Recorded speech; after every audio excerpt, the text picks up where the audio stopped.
Hey guys, today is the day that you get to do your very own story about your experiences.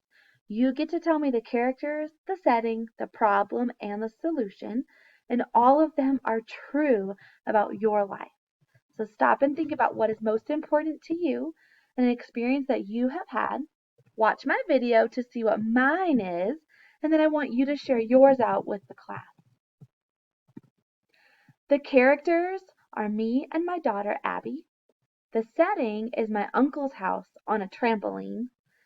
The problem is Abby fell and broke her arm. The solution is I took Abby to the hospital to get a cast.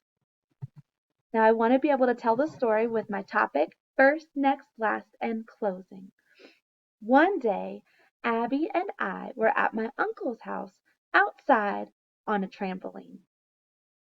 First, Abby was jumping and having so much fun with her cousins. Next, Abby fell off the trampoline and fell onto her arm. She was so upset.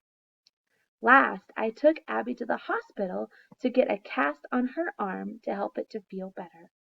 As you can see, Abby and I had a problem at my uncle's house.